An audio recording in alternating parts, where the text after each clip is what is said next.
Welcome to Vishal math classes. इस video में हम लोग भारतीय वंश से द्विघात समीकरण के प्रश्नावली 3A के क्वेश्चन नंबर 2 से लेकर 5 तक को सॉल्व करेंगे।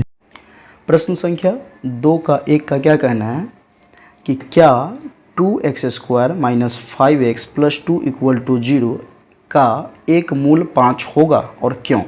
मतलब इस समीकरण का मूल 5 है या नहीं, ये हमें जांचना है। तो देखिए, मूल कहे या हल कहे या शून्य कहे या रूट कहे, सबका अर्थ एक ही होता है। सवाल में मूल लिखा रहे या हल लिखा रहे या शून्य लिखा हो या फिर रूट लिखा हो, चारों का अर्थ हल ही होता है। तो हमें सिंपल ये करना है, बताना है कि क्या इस समीकरण का एक हल 5 है या नहीं। तो ये जांचने के लिए जो चर हो उस चर में उस मान को रखकर उसका मान ज्ञात करेंगे। अगर मान समीकरण को संतुष्ट कर दे, मतलब 5 रखने पर इस समीकरण को संतुष्ट कर दे तो ये मूल होगा। अगर समीकरण को संतुष्ट न करे तो ये मूल नहीं होगा। कैसे सॉल्व करेंगे तो देखिए, लिखेंगे 1 नंबर। यहाँ पहले तो समीकरण को नोट करना पड़ेगा। तो 2x² minus 5x plus 2 equal to 0। फिर आगे क्या लिखेंगे, x बराबर, समीकरण में चर है x, तो x बराबर 5 रखने पर, अब x बराबर 5 रखकर हमें ये जांचना है कि क्या 5 रखने पर ये समीकरण को संतुष्ट कर पाता है या नहीं। तो x बराबर 5 रखने पर रख कर देखते हैं फिर क्या होता है। तो 2 इंटू 5 का होल स्क्वायर माइनस 5 गुने 5 अब प्लस 2 इक्वल टू 0। फिर आगे देखा जाए तो 5 का स्क्वायर हो गया 25, 25 दूना 50 माइनस 50 25, फिर प्लस 2 इक्वल टू 0। 50 प्लस में और प्लस में 2, तो 50 2 हो गया 52 माइनस 25 इक्वल टू 0। तो 52 में से 25 को घटाएंगे तो कितना हो जाएगा 27। तो लिखा जाएगा 27 इक्वल टू 0। तो क्या ये दोनों आपस में बराबर है तो नहीं। तो लिखेंगे क्या, अतः 5, ये जो बोला जा रहा था कि क्या इतना का एक मूल 5 है और होगा तो क्यों। तो क्यों का जवाब तो पता चल गया कि ये समीकरण का ये मूल 5 नहीं है, मतलब हल नहीं है। तो लिखेंगे क्या, अतः 5 दिए गए समीकरण का मूल नहीं है।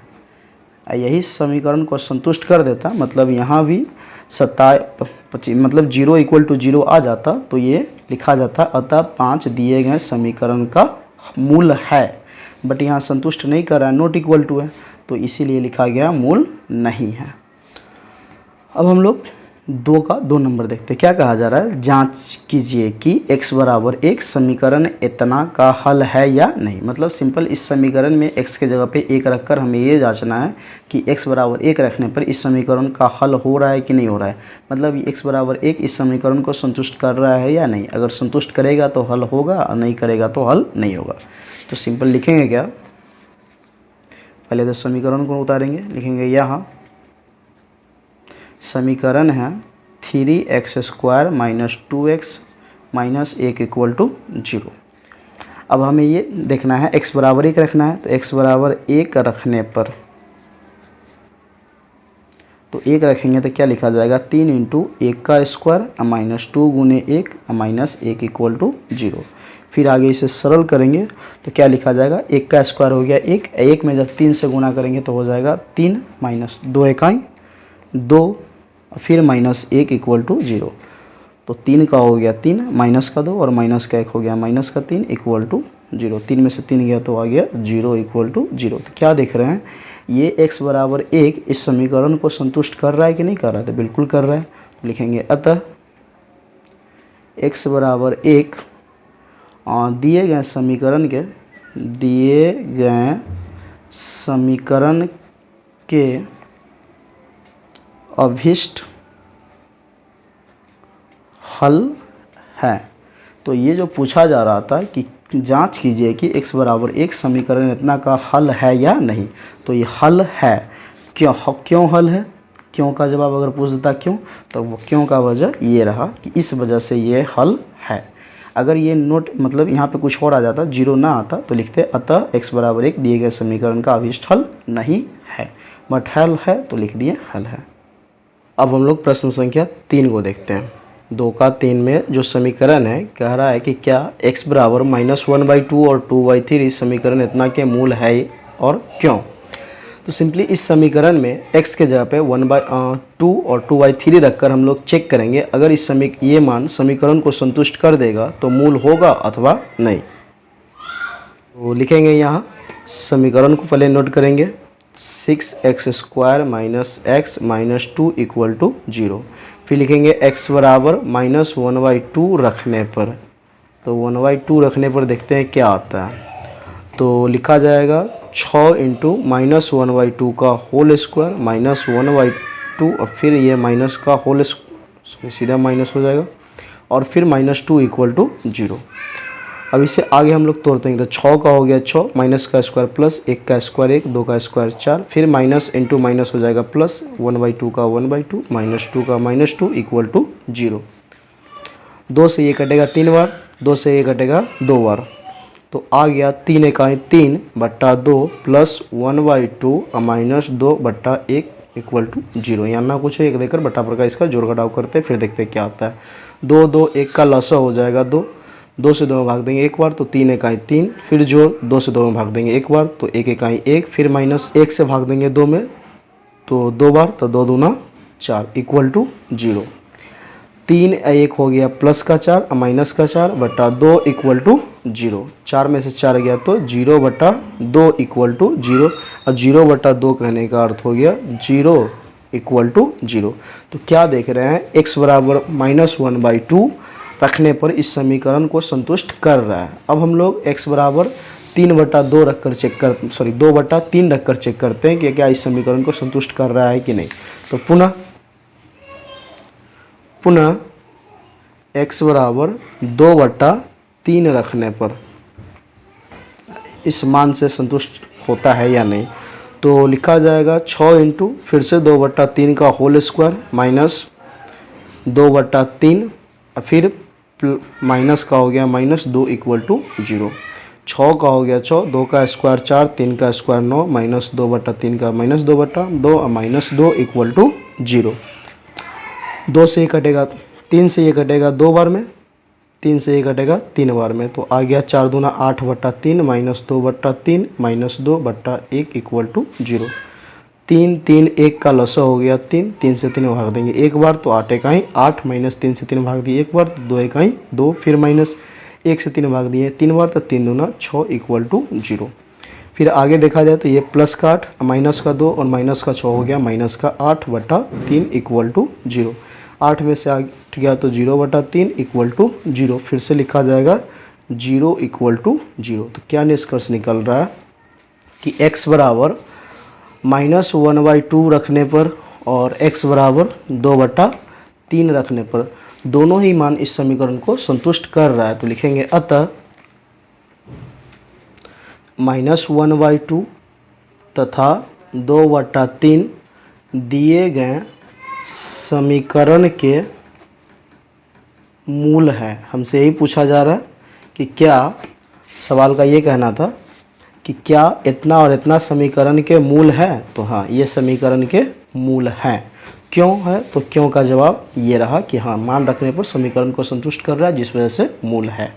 अब हम लोग 4 नंबर को देखते हैं। 4 का कहना है कि क्या x = √2 और -2√2 समीकरण इतना के मूल हैं और क्यों। सेम उसी टाइप का सवाल है। x बराबर एक बार इतना रखेंगे, फिर x बराबर इतना रखेंगे, दोनों से जांचेंगे क्या समीकरण को संतुष्ट कर रहा है या नहीं। तो सबसे पहले हम लोग समीकरण को नोट कर ले। यहाँ समीकरण दिया हुआ है x + √2x - 4 = 0। फिर लिखेंगे x बराबर √2 रखने पर, तो x के जगह पे √2 रखेंगे तो हो जाएगा √2 का स्क्वायर प्लस √2 गुने √x के जगह पे √2 और -4 = 0। √2 का स्क्वायर हो गया 2 प्लस √2 गुने √2 हो गया 2, फिर -4 = 0। 2 और 2 हो गया 4 माइनस 4 इक्वल टू 0, 4 में से 4 गया तो 0 इक्वल टू 0। क्या देख रहे हैं कि x बराबर √2 समीकरण को संतुष्ट कर रहा है। पुनः अब क्या रखेंगे, तो -2√2 रखेंगे। तो पुनः x बराबर -2√2 रखने पर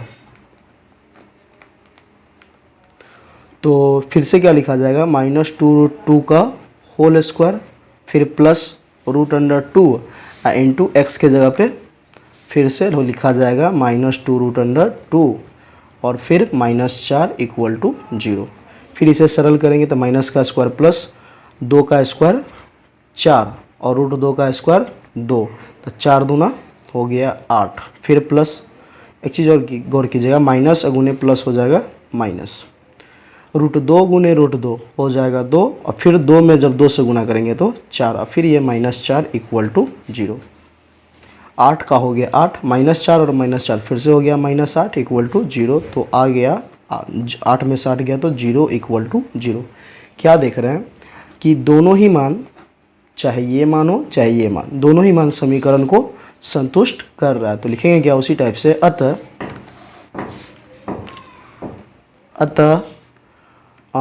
√2 तथा -2√2 दिए गए समीकरण के मूल हैं। ठीक है, पूछ रहा था क्यों, तो क्यों का जवाब ये रहा। अब हम लोग प्रश्न संख्या 3 को देखते हैं। प्रश्न का कहना है कि क्या x-2 into x+2 equal to 4 एक द्विघात समीकरण है, क्वेश्चन मार्क। सबसे पहले तो ये जांचना है कि क्या ये एक द्विघात समीकरण है। अगर हो तो फिर इसके कितने मूल होंगे। सिंपल सी बात है, द्विघात समीकरण होगा तो 2 मूल होंगे, त्रिघात होता तो 3 होता, रैखिक होता तो 1 होता। तो सबसे पहले हम लोग लिखेंगे हल करने के लिए, यहाँ समीकरण को नोट करेंगे, x-2 into x+2 equal to 4 ये दिया हुआ है हमें। गौर से देखा जाए तो इसमें एक कॉन्सेप्ट लगा हुआ है, a-b into a+b equal to, तो a-b इंटू a+b बराबर होता है a² माइनस b²। अब इसे हम लोग इसी कॉन्सेप्ट पे सॉल्व करेंगे। a के जगह पे हो गया x, b के जगह पे हो गया 2, तो लिखा जाएगा x का स्क्वायर माइनस 2 का स्क्वायर इक्वल टू 4। तो फिर आगे x का स्क्वायर हो गया x² माइनस 2 का स्क्वायर 4 इक्वल टू 4, ये -4 हो जाएगा तो +4, तो लिखा जाएगा x इक्वल टू 4 जोड़ 4, तो x स्क्वायर इक्वल टू हो गया 8। अब इधर से स्क्वायर हटेगा, इधर चलेगा रूट। अब तक जो हम लोग सॉल्व करते थे स्क्वायर को हटाते थे, जैसे x² इक्वल टू तो लिखते थे x इक्वल टू √4, सीधा लिखते थे x इक्वल टू 2। यहाँ पे प्लस माइनस का जिक्र नहीं करते थे, क्योंकि अगर कोई क्षेत्रफल है तो वो ऋणात्मक नहीं होगा, पहली बात। अगर कोई भुजा की लंबाई है तो वो ऋणात्मक नहीं होगा। तो अब तक जो हम लोग यूज करते हैं, तो अगर क्षेत्रमिति हो या फिर त्रिभुज हो या कुछ इस टाइप का प्रश्न आ जाए जिसमें ऋणात्मक मान संभव ना हो, तो उस समय हम लोग प्लस का जिक्र करें प्लस माइनस का या ना करें, इससे कोई फ़र्क नहीं पड़ेगा। लेकिन यहाँ पे प्लस माइनस का जिक्र करना ही पड़ेगा, क्योंकि जिसे स्क्वायर हटाएंगे इधर से तो उधर चलेगा रूट, तो लिखा जाएगा x equal two plus minus √8। ये प्लस माइनस इसलिए लिखेंगे क्योंकि ये अज्ञात राशि x है। इस x का मान धनात्मक में भी हो सकता है और ऋणात्मक में भी हो सकता है। ठीक है, दोनों ही मान संभव हो सकता है, तो प्लस माइनस दोनों लेकर चलना पड़ेगा। तो 8 किसी का पूर्ण वर्ग नहीं है, तो बट 8 को इस टाइप से लिख सकते हैं, प्लस माइनस √2 गुने 2 गुने 2, यहाँ से एक जोड़ा निकल जाएगा बाहर, तो इसीलिए x इक्वल टू आ गया प्लस माइनस 2√2। मतलब x का मान हो गया, एक बार प्लस में होगा एक बार माइनस में होगा। तो हमसे सबसे पहले तो ये पूछा जा रहा था क्या एक द्विघात समीकरण है, तो बिल्कुल यहीं पे पता चल गया कि एक द्विघात समीकरण है, क्योंकि x² इक्वल टू 8 हो गया समीकरण, तो ये द्विघात है। अब द्विघात है तो इसके कितने मूल होंगे, तो इसके 2 मूल होंगे। अगर यहाँ से हम लोग मूल लिखना चाहें तो लिख सकते हैं, इसीलिए एक बार अल्फ़ा हो जाएगा एक बार बीटा हो जाएगा, तो एक बार प्लस में वैल्यू तथा बीटा बराबर -2√2। इस हिसाब से ये समीकरण हो गया, मतलब इसके मूल भी निकल गए और ये समीकरण भी हो गया। तो लास्ट में क्या लिख देंगे, अतः अभिष्ट द्विघात समीकरण के मूल 2√2 तथा -2√2 है, पूर्ण विराम। इस प्रकार ये प्रश्न संख्या 3 आपका कंप्लीट हो गया। अब हम लोग 4 नंबर प्रश्न को देख रहे हैं। 4 का कहना है x स्क्वायर इक्वल टू 9 का हल समुच्चय लिखें। यहाँ हल समुच्चय का जिक्र कर रहा है, तो हम लोग समुच्चय पे आगे चर्चा कर लेंगे। फिलहाल इसका हल ज्ञात करते हैं। तो हल कैसे निकालेंगे, सिंपल सी बात है, लिखेंगे यहाँ समीकरण है x square equal to 9। Just अभी देखे हैं स्क्वायर हटाने के बाद, स्क्वायर हटाएंगे तो प्लस माइनस रूट हो जाएगा, तो x इक्वल टू लिखा जाएगा प्लस माइनस रूट अंडर 9। 9 किसी का पूर्ण वर्ग है तो बिल्कुल है, तो x इक्वल टू लिखा जाएगा प्लस माइनस 3। अब यहाँ से 2 वैल्यू हो जाएगा, इसीलिए अल्फा बराबर प्लस 3 तथा बीटा बराबर माइनस का 3। तो ये तो हल ज्ञात हो गए, बट यहाँ हल समुच्चय लिखना है। तो जब भी समुच्चय लिखना हो तो उसे हम लोग मिडिल ब्रैकेट के अंदर को में लिखते हैं। हल लिखने के लिए बोला जाए तो आप स्मॉल ब्रैकेट के अंदर भी लिख सकते हैं, बिना ब्रैकेट के भी हल लिख सकते हैं। बट हल समुच्चय लिखने के लिए कहा जाए तो हमेशा नोट याद रखिएगा कि उसे मिडिल ब्रैकेट के अंदर, मध्यम कोष्टक के अंदर ही रखिएगा, तभी वो सही होगा अथवा गलत हो जाएगा, क्योंकि समुच्चय को हमेशा मिडिल ब्रैकेट के अंदर ही लिखा जाता है। तो लिखेंगे अतः अभिष्ट समीकरण के हल समुच्चय equal to middle bracket plus में एक बार 3, एक बार माइनस में 3, यही इसका हल प्राप्त हुआ था। तो ये इसका हल हो गया। अब आगे हम लोग प्रश्न संख्या 5 को देखते हैं। प्रश्न का कहना है कि समीकरण x plus 2 into 3x minus 0 equal का हल समुच्चय निकालें। सेम उसी टाइप का प्रश्न है, इसे सरल करेंगे और इसका हल ज्ञात करेंगे, फिर जो हल आएगा उसे मिडिल ब्रैकेट के अंदर लिख देंगे। लिखेंगे यहाँ और समीकरण है x plus 2 into 3x minus 1 equal to 0। इसे सरल करेंगे तो एक बार x से गुना होगा, एक बार 2 से गुना होगा, तो लिखा जाएगा x इंटू 3x माइनस 1, और फिर प्लस 2 से गुना होगा तो 2 into 3x minus 1 equal to 0। अब आगे इस ब्रैकेट को तोड़ेंगे तो x में जब 3x से गुना करेंगे तो 3x स्क्वायर माइनस x में जब 1 से गुना करेंगे तो माइनस का 1 प्लस 2 से जब 3x में गुना करेंगे तो 3 दूना 6x माइनस 2 में 1 से गुना करेंगे तो माइनस का 2 इक्वल टू 0। अब सजातीय पद का जोड़ घटाव करेंगे तो 3x स्क्वायर, एक्स स्क्वायर वाला कोई पद ही नहीं है, तो 3x स्क्वायर अपने जगह पे, माइनस का x, अब प्लस का 6x, तो प्लस 6x में से माइनस x चला जाएगा तो प्लस का 5x, फिर माइनस 2 इक्वल टू 0। अब देखिए जो द्विघात समीकरणों हम लोग थ्योरी में पढ़े थे उसे 2 विधि से हल कर सकते हैं। एक तो गुणनखंड की सहायता से, एक पूर्ण वर्ग बनाकर। तो गुणनखंड की सहायता से हल कीजिए, या पूर्ण वर्ग बनाकर हल कीजिए, या द्विघात सूत्र से हल कीजिए। ये 3 मेथड हो गया, या तो गुणनखंड करके उसको हल कीजिए, या पूर्ण वर्ग बनाकर हल कीजिए, या सूत्र से हल कीजिए। बट सवाल में जब बोला जाए कि पूर्ण वर्ग से हल कीजिए तभी हम पूर्ण वर्ग से हल करेंगे, अथवा गुणनखंड विधि से या द्विघात सूत्र से हम लोग हल करेंगे। तो इस समीकरण को गुणनखंड विधि की सहायता से हल करेंगे। तो गुणनखंड करने के लिए सबसे पहले हम लोग फर्स्ट इंटू लास्ट देखते हैं। तो फर्स्ट इसका है 3x स्क्वायर, लास्ट है माइनस 2, गुना करेंगे तो 3x स्क्वायर गुना माइनस 2 हो जाएगा माइनस का 6x स्क्वायर। अब यहाँ पे जो संख्या है उसका आभाज्य गुणनखंड तोड़िए, तो 2 से लगाएंगे 3, 3 से लगाएंगे तो 1, हमें प्राप्त हो गया 2, 3 और 1। अब इसी का मल्टीप्लीकेशन, इसी का गुणनखंड हमें लाना है 5, या तो जोड़ कर लाइए या फिर घटा कर लाइए। तो देखा जाए तो 3 दूना 6, और 6 में से 1 अगर घटा देंगे तो आ जाएगा 5। तो हम लोग क्या लिख सकते हैं, 3x स्क्वायर, प्लस का 5 लाना है कि माइनस का 5, तो प्लस का, तो प्लस 6 में से माइनस 1 घटा देंगे तो लिखा जाएगा plus 6x minus x minus 2 equal to 0। अब इस दोनों ही पद में देखा जाए तो कुछ कॉमन आ रहा है, 3 का 3, 3 दूना 6, दोनों में x भी कॉमन आ रहा है, तो हम लोग कॉमन निकालेंगे। 3x को कॉमन निकालेंगे तो अंदर हो गया x प्लस 3 दूना 6x बाहर निकलेगा। दोनों ही पद में कुछ कॉमन नहीं है, बट यहाँ पे x प्लस में है, यहाँ x माइनस में है, तो माइनस कॉमन लेंगे, माइनस 1 निकल जाएगा कॉमन, तो हो जाएगा x, माइनस निकलने के बाद ये हो गया प्लस 2 इक्वल टू 0। गुणनखंड तभी सब होगा सही होगा जब यहाँ पे जो कॉमन आया है वही कॉमन यहाँ भी आ जाए, तभी फर्स्ट इंटू लास्ट सही होगा अथवा गलत है। अब देखा जाए तो इस पद में और इस पद में दोनों में x प्लस 2 कॉमन निकल जाएगा, तो x प्लस 2 कॉमन निकलने के बाद बच गया 3x माइनस 1 इक्वल टू 0। अब यहाँ से एक बार इतना बराबर 0, फिर एक बार इतना बराबर 0, तो लिखा जाएगा जब x प्लस 2 इक्वल टू 0, और फिर लिखा जाएगा जब 3x माइनस 1 इक्वल टू 0।